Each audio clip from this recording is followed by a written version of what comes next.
When we think about improving efficiency in the SOC, we often focus on tooling. Then why does it take so long to integrate new tools and get them up to speed? There's got to be a better way. You're listening to Defense in Depth. Welcome to Defense in Depth. My name is David Spark. I am the producer of the CISO series, and joining me for this very episode, it's Steve Zalewski. Say hello to the audience, Steve. Hello, audience. I like how you and the other hosts, I just say, do this, and you do it. It's great. I love that.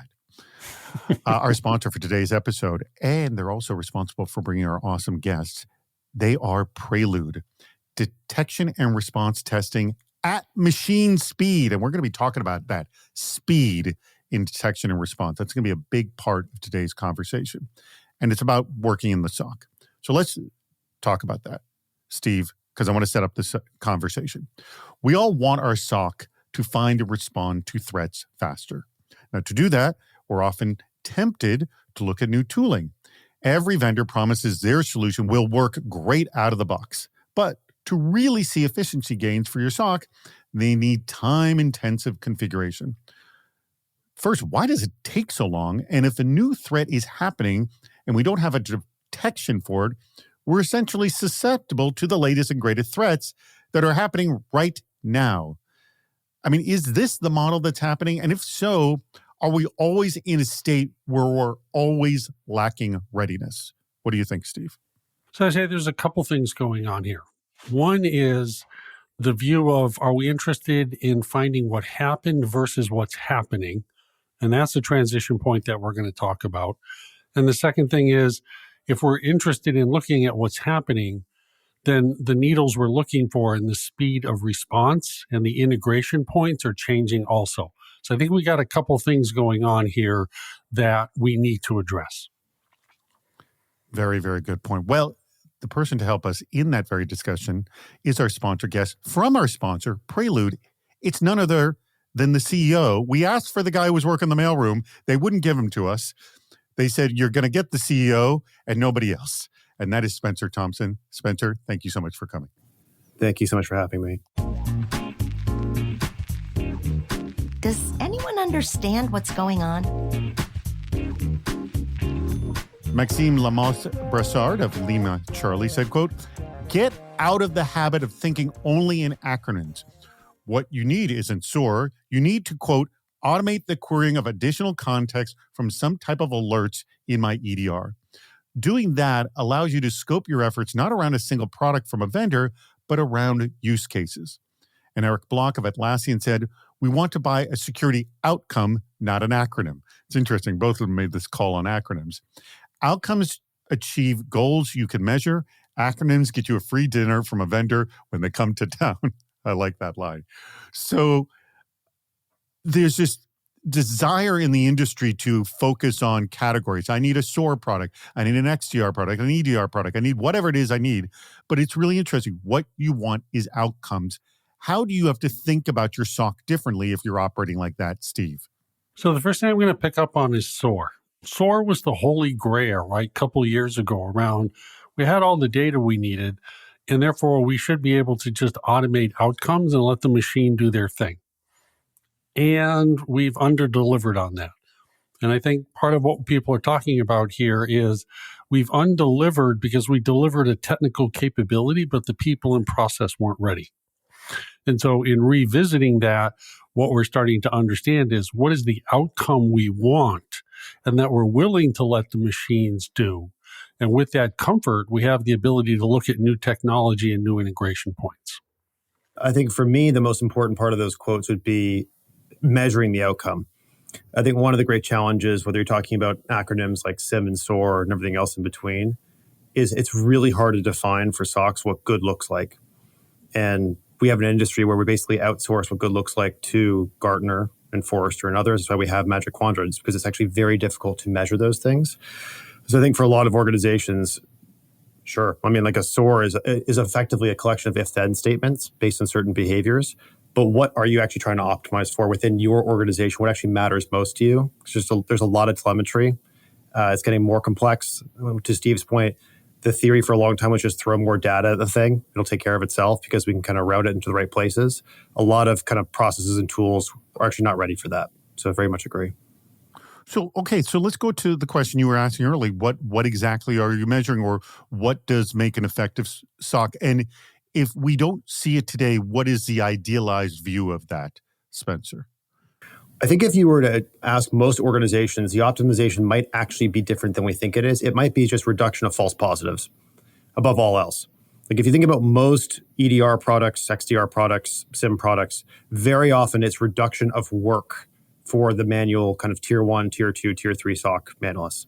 And so I think the big challenge is assuming that is a solved problem, which is not in today's world, but assuming that is a solved problem, what is the actual goal? Is it full comprehensive detection across every single permutation of threat? That's a lofty point, but the world's changing very quickly, and AI-based attacks are making that kind of a must-have. Is it routing to the right places at the right time? Is it responding by full prevention? I think there's a whole list of questions that you could actually ask within a SOC. And I want to jump in here too, right? Which was, we talked about efficiency, and then what we just did was we went to effectiveness. And I think we need to be very careful about understanding both of those are outcomes that we need to measure. But what is the metric? And to your point, being efficient is how we start looking at the problem. How can I do more with less?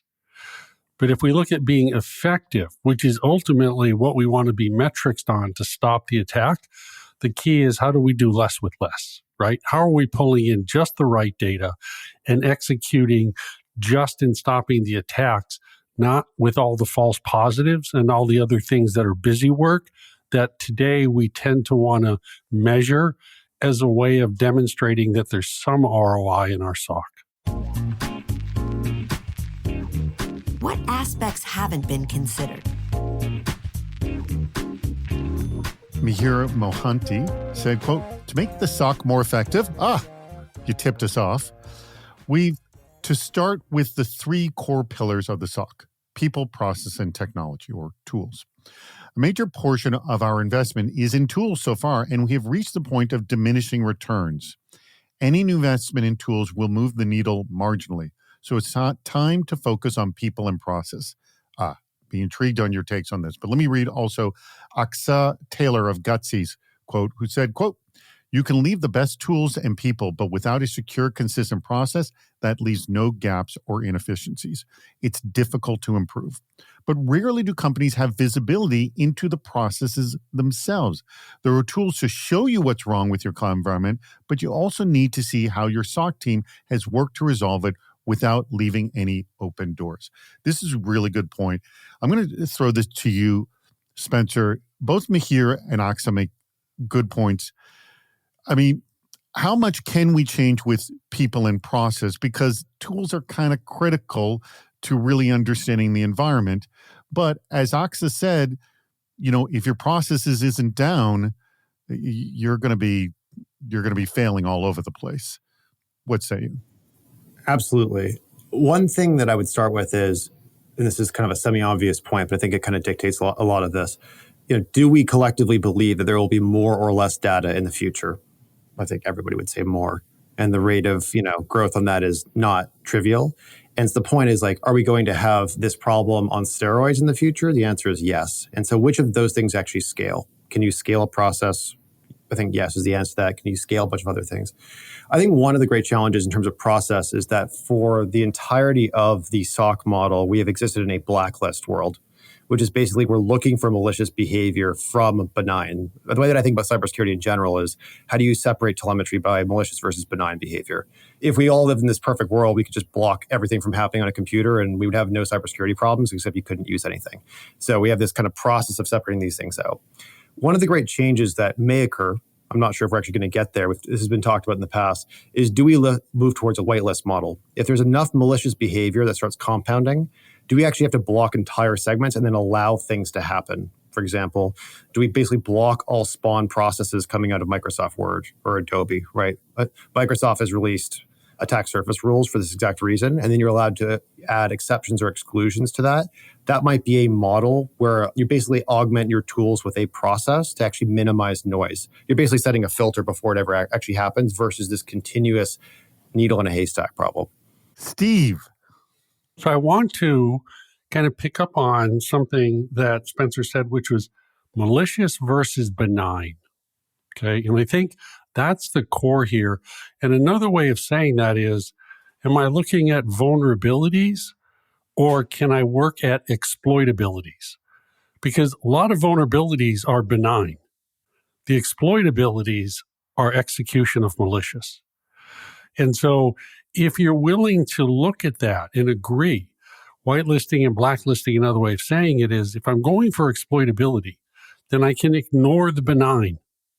Okay, dwell time doesn't become interesting anymore. It's when is the exploit underway? How do I identify the breadcrumbs of an actual exploit? And then I can do something about it because now I see what's happening, not just try to monitor what happened.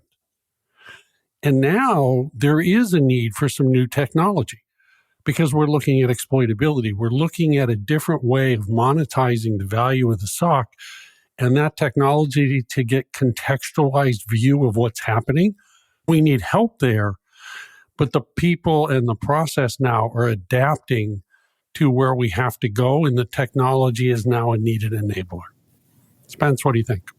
I think that's perfectly put. The other way that I would potentially say the same thing would be all the steps you mentioned around true exploitability maybe sums up into actual behavioral-based detection. Right? We've had this conversation for a long time. I think if you ask a lot of people, and some of our questions kind of hint at this, a lot of the detections that SOCs work on are very specific. They're very what we call brittle internally. They're almost signature-based. And so the challenge is they're looking for point-in-time things with certain flavors. Right? So if you're doing step 1, then step 2, then step 3, then step 4, that might be treated as a very specific pattern to your point, and all of a sudden that's treated as a signature, and you go, oh, okay, we solved the problem you're just talking about. But what if you do step 1, then 2, then 3A, then 4B, with the same outcome and the same goals? Is that detection actually going to work? And to your point, exploitability means all the permutations of steps 3 and 4 in that example are covered by something. And that starts to also narrow the scope from a process standpoint so that people can actually focus on the right things. Right now, I think we're just kind of stuck in this very precision-based world. What you just said, when you go to behavioral, what you've acknowledged, if you look at edges, is we historically look at our network edge for our data centers as our primary edge, and we mine to identify attacks at the network level. And we know where the limits are with that with logs, right? And if you're into the cloud, what you have is a data edge. Your service edge is all data. And it's hard to determine classification for data. So what we realize is both of those look at the identity. So it's identity and access management that becomes the behavioral component of understanding each thing has an identity. The contextualization of that allows us to determine deviation, accidental, malicious, but then execute on it because I know what to do to stop an identity where I don't necessarily know what to do with a bad network packet or a misclassified piece of data. And so I think that's really what you're hammering on. And I just wanted to bring that to kind of a salient point. I think that's perfectly put. And I also think it hits on another point that we may get to later as well, which is cloud environments in particular usually have a reduction in surface area in terms of the size of the operating system versus, say, a Windows kernel, where you have all the telemetry and all the pathways and all the different things you talked about. There's a reason why we're seeing cloud detection response tools start to come out. It's a much more focused set of telemetry, might end up being the future of the SOC. If you've ever worked in security operations, security engineering, as a CISO, or a security liaison for a boardroom, you're probably listening to the show. Let me start with that. But you've probably also been asked some form of the question, are we protected? How can you know for sure unless you're testing your defenses and at scale in production? And how do you quickly fix your defenses when they're not working as expected? If you've ever taken a stab at this process, you know it's inefficient at best. We've been talking about this, haven't we? And near impossible at worst. Enter Prelude Detect. It is the world's only production scale detection and response testing platform. Automatically transform your threat intelligence into validated detections and preventions in less than 5 minutes. You can integrate Detect with CrowdStrike, Microsoft Defender, SentinelOne, and more to enable machine speed detection and response engineering. That's what we're going for. You can learn more about just that over at Prelude Security. That's PRELUDE security.com. What should we be measuring? Yaron Levy, who's the CISO over at Dolby, said, quote, "We have to fundamentally change how we operate in the SOC. The SOC is based on faulty concept of collecting more information and feeding the garbage factory, aka SIM." Again, his comment, not mine. He goes on to say, all the tools that were added over the years continue to fall into the same trap and feed the garbage factory. We are not lacking data or visibility. What we are lacking is proper context to use that data effectively. Instead, start with a scenario and use the data to either support that context or better refute it. And lastly, Joshua Boyce of Cisco said, quote, "We need much stronger correlation tooling. We focus too much on singular efforts, and we need to be faster and more accurate around the broader picture of chained sequent events." So, Spencer, this is kind of the point where I kind of want you to tell the Prelude story of what exactly you're doing to speed and address this very issue. Really, I think what Yaron is also getting to is that the garbage or the lack of knowing or context or the speed of responding, for that matter. What is Prelude doing here? Sure. I mean, I think both of those comments are actually hitting at the same core point. And the way that I would describe this for us would be, if you take a step back and you think about a modern detection and response process within the SOC, and this is assuming that you're not in some kind of incident response process. This is pre-incident response, your day-to-day kind of behavior. There tends to be three core buckets. The first bucket is, how do you process threat intelligence? And so you maybe have a compliance requirement from CISA, putting out advisories. Maybe you pay for premium threat intelligence from CrowdStrike or Mandiant or something else. But the first question is always, how do we do something with that information? How do we read that, process that, turn that into action? The second is, how do we actually process that and turn that into a detection? That detection usually is in the form, like we talked about in the previous segment, a brittle, precise detection, very focused on that specific threat. That typically takes weeks, sometimes months to produce. There's a tuning exercise there, there's a creation exercise there. And the last step is, how do I validate that detection? I might have an offensive team, a pen testing team, a red team, a purple team. But how do I validate that my defenses are actually working once that detection is installed? So if you take those three different steps, there are people associated with each of those steps. There's a bunch of manual work. And so what Prelude does is actually take a piece of threat intelligence, transform it into a detection that's ready to be uploaded into your defense instantly. It's compatible with all sorts of different XDR products, and ultimately validates by testing that thing all within a couple of minutes. And so the promise is that what typically takes you a month or a month and a half, and that's kind of the speed that you're moving at in today's world, can happen in a few minutes, maybe an hour. And so the velocity increases in terms of the ability to actually go from asking a question of, are we protected, to an answer. The amount of throughput increases because now I can produce 1,000 detections instead of 2 a quarter. And ultimately the time it takes to do that actual process goes way down. What Spencer is describing sounds like it should be the norm. When the threat is known, we should have a detection and response for it as quickly as possible. And it kind of is the philosophy of security professionals in general. Like, new threat, know about it, be on top of it. Right, Steve? I love what Yaron Levy said, which is the garbage factory. And I'm going to hold him accountable for that next time I see him, because I'm going to go, but what the garbage factory is, and I'm going to answer your question here, is an acknowledgement that the ROI on the SOC and the SIM, after 15 years of investment, is the worst ROI of everything I have in security. Why? That is actually a good point. And that's why they keep saying more and more and more data, because the answer's in there somewhere. But the amount you have to ingest to find the quote somewhere answer is, yes, you're spending a lot of money to get a little output. And I go, why? That's because we're looking at vulnerabilities. That's what we're trying to do, is prevent, okay, and identify when a prevention failed. What we're doing is moving from vulnerability now to what we just said, exploitability. So for 15 years, we've tried to solve the vulnerability management problem. We've realized we can't. We're moving to exploitability, which is what's happening now around behavior and identity.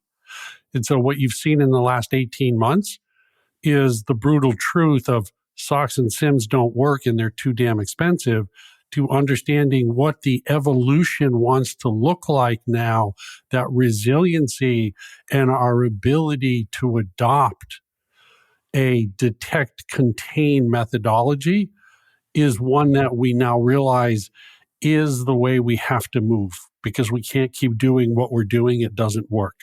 And so this conversation today really is kind of a reimagining of the garbage factory to move from vulnerability to exploitability, to what happened to what's happening. So yes, David, it makes perfect sense, right? When you look at it that way. But like a child, we kind of had to go through, right, and learn how to walk and learn how to talk. And now that we can do that, we can do it both more efficiently, but also more effectively communicate what we need to do. I'm going to let Spencer answer this because this is in his wheelhouse. What say you on Steve's philosophy here? I don't think anything's in my wheelhouse, but I'm happy to take a step because I agree so much. But we have an internal concept, which is, do we believe that patching will eventually be replaced by policies, right? For a long time, going back to Steve's core point, the answer to every vulnerability was, we'll just patch it. And don't worry, auto-patching will happen.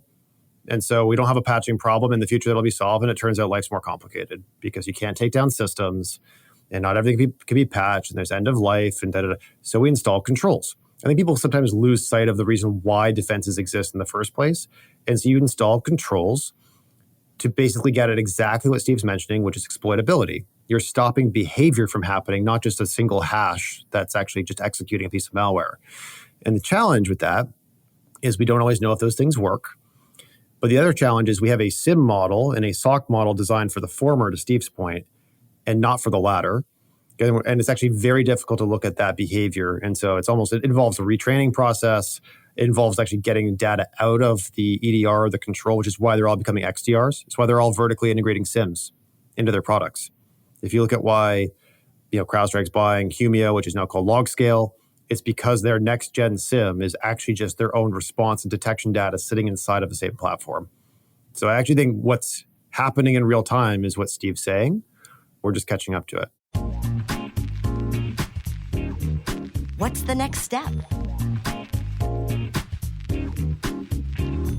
David Ratner of HiAs said, quote, many of the tools are aimed at answering the question, what happened? You talk about happened and happening right at the beginning, Steve. It's coming around again. David Ratner goes on to say, while that is often important and useful, if you want to make your SOC more efficient and faster, that information needs to be able to bridge the gap and go from what happened to what is going to happen next. The threat intelligence and other tools at their disposal need to allow the SOC to get proactive in adapting defenses and getting prepared against the nature of the threats and risks that they are actively facing versus always looking in the rearview mirror. This seems like the philosophy of this entire episode. Spencer, you're nodding your head. Yes? I am. I think it's kind of the summary of a lot of what we talked about. I think one of the challenges, here it basically gets at, well, what are the preconditions that make that true? I think if you go all the way back to the beginning of this conversation, you say, okay, well, do we have a tool problem, a people problem, a process problem? I think one of the challenges is unless you can actually commoditize and have equal access to threat intelligence and generating detections and protections, how are you supposed to shift a proactive model? Because we're still kind of struggling with the base layer right now, but that vision of the future, and that is a North Star, I think is very central to how we think about the world. Steve, wrap this sucker up here. What we just said was the brutal truth is SOCs and SIMs don't work, and now we know why. But do we have it in us now to face that truth and do what David has said here is move forward? The answer is we will. The question is, how long will it take us? That is a good point. And that brings us to our next portion of the show, which is, which quote was your favorite and why? And I'm going to start with you, Spencer, on this one. Taking a look at all these really good quotes, by the way, a good bevy of them. Which quote was your favorite and why? I'm a little biased, because it's in the language that we use. But David's quote around proactive security kind of holds very near and dear to our hearts at the company. And so that is, again, like a North Star for the industry, very deeply resonates. That's David Ratner with Hyatt. All right, Steve Zalewski, your favorite quote and why? I like David's. I also like Joshua Boyce, but I'm going with Yaron Levy, the CISO of Dolby, which is, we have a garbage factory. So we've called the baby ugly without identifying the parents. And now that that's true, we've talked about what we can do to fix the baby. So let's go do it. And we now have a path forward to accomplish it. Excellent. Well, that now brings us to the very end of the show. And I want to thank you, Spencer, of which I'll let you have the very last word here. So hang tight. I want to first thank your company, Prelude. Remember, their web address is preludesecurity.com, and Prelude is spelled Prelude, preludesecurity.com. Detection and response testing at machine speed. So speed up the process. It's essentially what you're doing right now, but actually it's the speed you want to be so you can actually be effective at what you're trying to do. And essentially the philosophy that Mr. David Ratner was also saying as well. Steve, any last thoughts before we take to our guest? Want to thank the audience. There were some great quotes to pick from. And the fact that we had this quality of the quotes in the conversation, I think really shows us that we as an industry, we are moving in the right direction on this key topic. Thank you, audience. Spencer, I throw it to you if you have any offer to our audience. If you're hiring as well, we always like to hear it. What say you? First thing is just to say thank you. The engagement via the quality of questions is kind of astounding, as Steve was mentioning, so we really appreciate it. We are hiring. We're always hiring, but in particular hiring security engineers, which everybody's hiring security engineers, but in particular for us, we look at people that are former detection response engineers. So detection engineers, threat intelligence analysts, et cetera. And we really appreciate the opportunity to be here. Awesome. Well, thank you very much. Thank you, audience. And thank you, Spencer, Prelude, Steve. We greatly appreciate your contributions and for listening to Defense in Depth. We've reached the end of Defense in Depth. Make sure to subscribe so you don't miss yet another hot topic in cybersecurity. This show thrives on your contributions. Please write a review, leave a comment on LinkedIn or on our site, CISOseries.com, where you'll also see plenty of ways to participate, including recording a question or a comment for the show. If you're interested in sponsoring the podcast, contact David Spark directly at david@CISOseries.com. Thank you for listening to Defense in Depth.